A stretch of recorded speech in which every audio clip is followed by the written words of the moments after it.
नमस्कार साथी, education portal 3.0 को लॉगिन करने के बाद अपने कक्षा 1 के छात्रों का नवीन छात्रों की मैपिंग के लिए कौन कौन सी चीज़ों की आवश्यकता होगी और किस तरीके से मैपिंग हम कर पाएंगे आज के वीडियो में जानेंगे।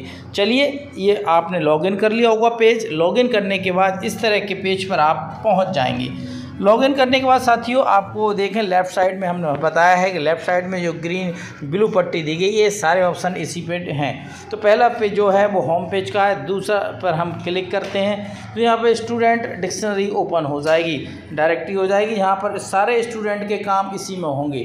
तो देखें स्टूडेंट एडमिशन, ये ही है मैपिंग का ऑप्शन। कक्षा 1 के बच्चे या कक्षा में नवीन बच्चे आपके पास टीसी लेकर आते हैं, अन्य स्कूल से आते हैं, तो आपको स्टूडेंट एडमिशन पर आपको मैपिंग करनी है। दूसरा ऑप्शन जो है प्रमोशन, कक्षा उन्नति का है। तीसरा ऑप्शन प्रोफाइल अपडेशन है, जब आप छात्रवृत्ति करते हैं, प्रोफाइल अपडेशन करते हैं तब काम आएगा।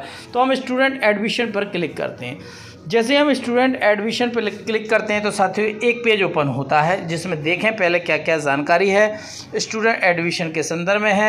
यहाँ पर आपको इंटर स्टूडेंट समग्र आईडी, बच्चे की समग्र आईडी आपको फिल करनी है जिसका आप मैपिंग करने जा रहे हैं। कक्षा 1 के छात्र की मैपिंग करना है, यह समग्र आईडी आप लिख दीजिए।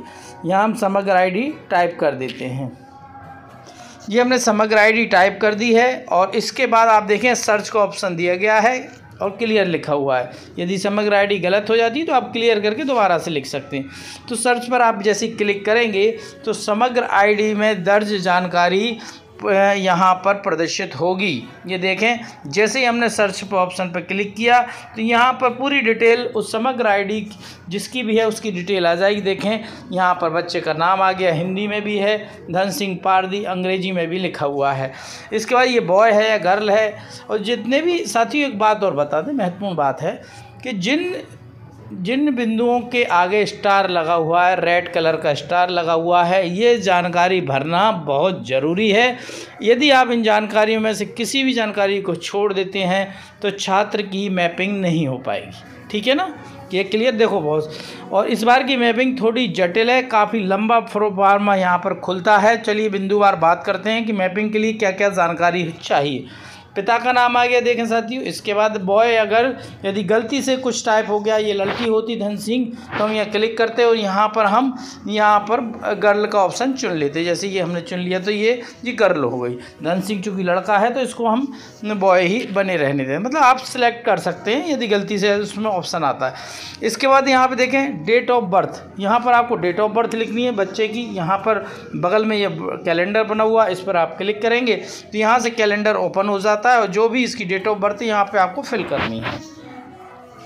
ब्लड ग्रुप क्या है बच्चे का, तो यहाँ पर क्लिक करेंगे तो ब्लड ग्रुप आ जाएगा। कैटेगरी क्या है, इसके बाद फादर्स नेम क्या है, मदर्स नेम, ईमेल आईडी के आगे स्टार नहीं लगा हुआ साथियों, मतलब कंपलसरी नहीं है। यदि फिर भी है तो आप ज़रूर लिख लें। अभी सिलेक्ट विमुक्त जाति, यदि विमुक्त जाति का बच्चा है तो एन की जगह हाँ कर दें और नहीं है तो नो ही रहने दें।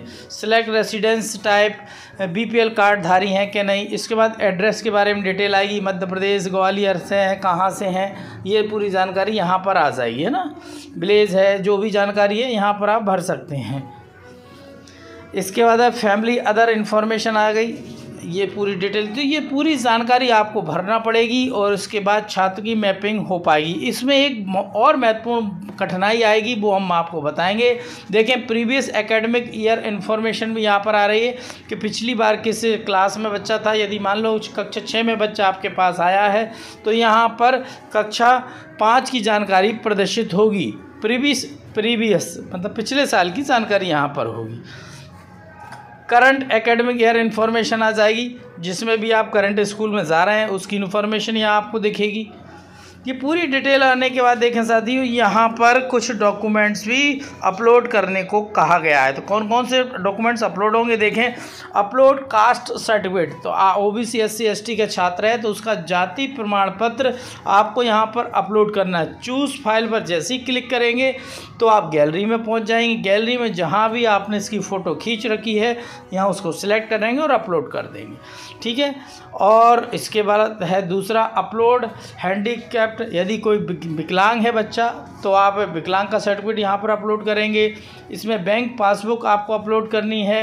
इनकम प्रूफ से मतलब आय प्रमाण पत्र इसमें आपको अपलोड करना है। Upload property line, BPL card धारी हैं तो बीपीएल कार्ड को यहाँ पर अपलोड करना है। अपलोड डोमेस्टिक, ये तो पूरी जानकारी आपको यहाँ अपलोड कर दी, ठीक है। अभी भी एक और पॉइंट यहाँ पर फंसा हुआ महत्वपूर्ण पॉइंट है साथियों, बच्चे का फ़ोटो अपलोड करना है।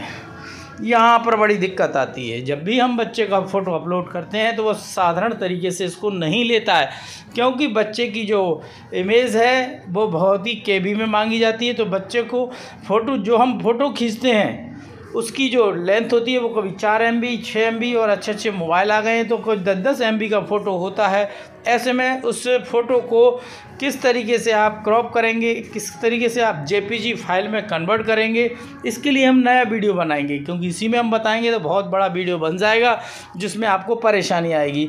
और बच्चे का फ़ोटो आप मोबाइल में खींच के रखिए, उसको किस तरीके से हम उसकी लेंथ को कम करेंगे, साइज़ को कम करेंगे, कैसे अपलोड करेंगे, पूरा वीडियो इसी पर हम बनाएंगे, क्योंकि यहाँ पर सबसे ज़्यादा परेशानी हो रही है। एक तो फ़ोटो अपलोड करने में, दूसरा ये नीचे जो डॉक्यूमेंट्स दिए गए थे 5 प्रकार के, ये देखें ये 5-6 प्रकार के जो आपको डॉक्यूमेंट दिए गए, ये भी अपलोड करना बताएंगे, जिससे कि ये अपलोड वाली समस्या आपकी ख़त्म हो जाए। तो ये 6 डॉक्यूमेंट्स अपलोड करना और एक फ़ोटो अपलोड करना, ये सारे अपलोडिंग का काम अगले वीडियो में हम बताएंगे। तो ये मैपिंग थी साथी, ये पहले ये जानकारी कलेक्ट कर लीजिए। आप यदि बच्चे की समग्र आईडी लेके खोलने बैठ जाएंगे और कहेंगे कि मैपिंग कर दूं या किसी और से कराने जाएंगे तो भी ये पूरी जानकारी भरना पड़ेगी। फिर जिससे आप कंप्यूटर पर आप कराने जाते हैं वो उल्टी सीधी जानकारी इसमें सेलेक्ट कर लेते हैं, फिर बाद में आपको परेशानी आती है। तो पहले इसमें जो जानकारी दी गई है, इन सारी जानकारियों को पहले आप अपने रजिस्टर में मेंटेन कर लें। मेंटेन होने के बाद ही मैपिंग का काम प्रारंभ करें। बिना डॉक्यूमेंट्स कलेक्ट किए अपना रजिस्टर को मेंटेन किए यदि मैपिंग करेंगे तो आपकी मैपिंग में बहुत सारी खामियां आएंगी, जिसका परेशानी फिर आपको आने वाले समय में देखना पड़ेगी। इसलिए मैपिंग करते समय ही सारी जानकारियों को सही भरें, जिससे कि आपको आने वाली अगली क्लासों में कोई दिक्कत का सामना ना करना पड़े। इसके संदर्भ में, मैपिंग के संदर्भ में यदि आपको कुछ पूछना हो, कुछ समझ में ना आए तो आप हमें ज़रूर बताएं, जिससे कि हम आपकी मदद कर सकें। उम्मीद करते हैं वीडियो में दिखाई गई जानकारी आपको पसंद आई होगी। वीडियो हम बड़ी मेहनत से बनाते हैं और आपसे केवल उम्मीद यही रखते हैं कि आप हमारे चैनल से जुड़ गए होंगे। वीडियो को लाइक शेयर कर दिया करें, और आपका कोई विचार लगता है कुछ है तो आप ज़रूर हमको बताएं, या किसी टॉपिक को लेकर आप चाहते हैं कि यहाँ समस्या है वो आप हमें टॉपिक बताएं, उस पर भी हम वीडियो बनाकर आपकी परेशानी हल करने का प्रयास करेंगे। चलते हैं साथियों, अगले वीडियो में हम और भी अपडेट और नई जानकारी लेकर आएंगे एजुकेशन पोर्टल 3.0 को लेकर। अभी चलते हैं, दीजिए इजाज़त, जय हिंद।